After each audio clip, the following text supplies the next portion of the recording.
Robert Jackson. Well, thank you, Julie, and good afternoon, everyone. I'm sorry, I was trying to find a parking space, and I found one on Broadway and 90th Street. But our schools have experienced a system that fails to effectively root out waste and reward political insiders, vendors over students and teachers. Mandani is a candidate who will fix this. He has a vision, he has a plan, and that plan will take effect as soon as he's elected and takes over as mayor of New York City. The Department of Education, you heard it from Julie, it's a $40 billion budget. And how do I know? You know I was involved in the CFE, the Campaign for Fiscal Equity lawsuit. I walked to Albany in order to get billions of dollars for our children. That's what it's about, for our children. But yet, the $40 billion budget, and yet classrooms are under-resourced while contractors cash in. And there are over 3,000, you heard it, over 3,000 active DOE contracts, many renewed year after year without reviewing which ones are wasting millions of dollars from taxpayers or outdated services and duplicates. So Zohran Mamdani will bring about accountability to the DOE's $10 billion in contracts and making sure every dollar actually delivers to students and teachers. Now, with respect to he will provide and bring transparency and support to every school, knowing that his plan is not just about cutting waste, it's about restoring trust. When the government spends smarter, schools work better, and New Yorkers see the results. And Zohran Mamdani will turn DOE from a system of contracts into a system of effective education, ensuring every dollar educates a child, not enriches consultants. And with that, I'll say, let me turn you over to the next mayor of New York, Zohran Mamdani. Thank you, brother. Thank you so much.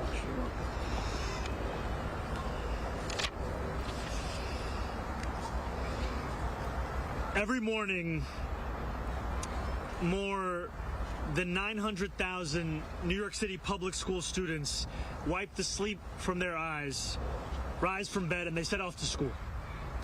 Children are our future, but they are set to inherit a future of waste, not just of potential, but of tax dollars. In fact, in the very system that is preparing them for the world. The DOE has the largest budget of any city agency, $40 billion. And of that, $10 billion is dedicated to contracts. While many of these contracts are essential, procurement process across the agency is not well managed. Complacence and comfort with the status quo has permeated across our education system. Now, the scope of the challenge is vast, but it is a challenge that is fixable. We have long, outdated systems and manual workflows that are incompatible with management systems of contracts across the rest of city government. We have staffing shortages and hiring delays, and we have a number of vendors that is so large that staff within city government cannot adequately manage it. The consequence of all of these things has been redundant and duplicative spending, an overall lack of accountability. Now, when I am mayor, I want to transform our DOE procurement process through a three-pronged policy proposal called Curing Procurement. First, we will reduce wasteful spending and we will follow every single dollar. That means annual audits of the top 50 vendors and the 25 largest contracts. That means launching an initiative to review every single contract as it comes up for renewal. We expect that these measures alone will result in at least a 10% reduction in redundant spending and a 30% decrease in retroactive and emergency procurement. The second thing we will do is overhaul procurement infrastructure across the DOE and overhaul the standards that govern it. We will regiment organizational structure by merging 2 currently separate procurement offices within the agency. We will establish a procurement hub for every single one of the 5 boroughs, and we will align DOE systems with the city's passport vendor portal. This will be done in addition to mandating fiscal training and certification for every single staffer who works on procurement. These measures are expected to accelerate the procurement cycle by 40%. The third measure is we are going to deliver vendor accountability, and we will do this by having a vendor rating dashboard. I am running for mayor not just to deliver on an ambitious agenda to transform the most expensive city in the United States into one that is affordable. I'm also running to deliver a city government that will be characterized by excellence. And to deliver that excellence, it means to have a willingness to challenge the status quo, to interrogate the answer of that is always how things have been done, and to be undaunted by the scale of the challenge in front of us. For too long, we have allowed individuals like Elon Musk to pretend as if concerns of efficiency and waste are that of the right wing, when in fact they should be the bedrock of any progressive politics.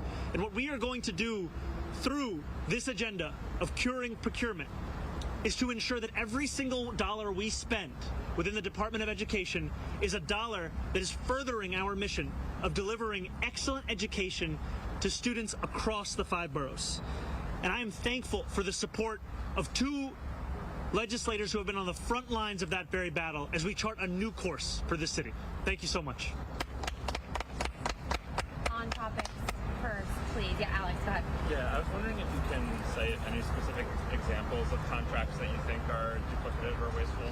And secondly, I was also curious, the Wall Street Journal reported that you told business leaders that you were considering using AI to write curriculum, potentially to save jobs in the education department, reduce jobs in the education department. Is that true, and can you expand on that at all?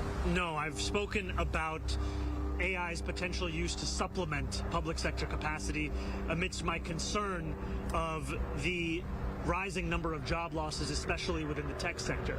You know, there is sadly not a shortage of examples that I could provide you with, but one that I will cite is at the height of the pandemic, the DOE entered into hundreds of millions of dollars in technology contracts, and these were contracts that the DOE entered into without any kind of a system of coordinating inventory. And that is the very set of policies and approach that has led to such duplicative practices and redundancies across our contracting systems.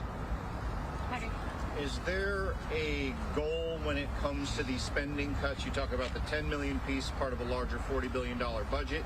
Is there a goal you're setting in place for yourself? Say, I want $1 billion. I want to save the taxpayers $1 billion. And do you think you'll be able to accomplish this because you've been open to a less centralized DOE? More local control you've talked about. You've been somewhat non-committal on mayoral control. If you spread out the power, if you spread out the control, will you be able to actually control these costs? You know, I have spoken about the importance of creating a system that has more parental, educator, student involvement, and I actually see that as very much part of the same mission, because what I hear from many parents, many teachers, many students is the scale of spending we have in our education system and the divide between that number and the level of investment in these actual classrooms. The goals that I'm setting today are percentage goals, and these, frankly, are what we expect to hit. That is a 10% reduction when I was speaking about redundant spend, as well as an increase in the acceleration we can provide with procurement contracting. So these are the goals that I expect us to be able to hit, and it's all in large part of a vision of government where we prove to New Yorkers that every dollar that we are taxing them for is a dollar that they can count on actually being spent towards the delivery of that same mission. So will there be a government-wide equivalent to this initiative? I know that DOGE is probably not a word that you'd prefer to use, but will there be an efficiency initiative across city government under your leadership?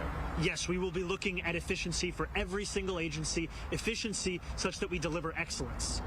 Can I just add, also, I don't think you have to be a real procurement nerd to see how monumental this is. Currently, the Department of Education is a quasi-city state agency under state control, and the mayor becomes a state agent. to have mayoral control over it. And the DOE, because it is neither city nor state completely, has a procurement black box. What he just announced is that it will now be part of Passport, which is the current integrated system that we use to say we now have oversight over every single spend that you have in procurement. That in itself is going to be life-changing, because the procurement that was corrupt to begin with, the $34 million, $1.4 million that I listed under David Banks and his brother and under this mayor, that in itself could be millions of dollars alone that he would cut. So $10 billion, and you just save $5 billion of that, that's going to be enough to cover universal child care. So what we would see under his leadership is life-changing for New York City and for the Department of Education. They should probably be scared. Okay, Ethan. Who would be in charge of this effort? Would this be the Chancellor or OMG, or you mentioned the Council partnership, the Comptroller's Office? This would fall within the Chancellor's purview. Sorry, do we have more on topics? Yeah, go ahead. Kayla from the Daily News. This sounds like an initiative that's going to be spending some money to save money. Do you have a sense of how much it would cost to open some of these borough offices, to host some of these new trainings? That's one. Number two, news yesterday, big contracts on school buses. We heard some of the school bus companies say that they were going to lay off their workers if they didn't get this 5-year contract. Can you speak specifically to the school busing contract and how this initiative would impact? I think that the PEP is right to not give in to the threats from a number of these school bus companies. What I've heard from students and their families from across the 5 boroughs about the conditions of this bus service, whether it be late drop-offs or the many complaints that parents have been sharing both publicly and privately, are ones that require us to take a hard look at this kind of a contract. And I think that it's time that we deliver that excellence across the board, whether we're speaking about the experience a student has in the classroom or even an experience a student has when they're getting on the bus. And this agenda that we've spoken about today, curing procurement, the costs of this agenda are minimal. They will be dwarfed by the immense savings, and much of the savings we're talking about is standardizing procurement that is currently taking place sometimes by school districts, sometimes through multiple duplicative offices. This is about ensuring that we are actually taking the approach with the outcome in mind, an outcome of delivering excellence, and also an outcome that ensures every dollar is being spent to the best of its use. But also, it's an existing system. So Passport exists. It's just a matter of getting compliance from the Department of Education, which feels that it's not a city agency, so it doesn't have to comply. So under his leadership, we would get them to comply with the existing system, which is Passport, to get them to have transparency and accountability for every single contract that they are procuring and signing off on and spending money for. All right, we are listening in there to New York City mayoral candidate Mamdani as he's holding a campaign event. We are going to step away for a brief moment. We have that live event and many others to get to. We'll be right back. For the safest vehicle you'll ever own,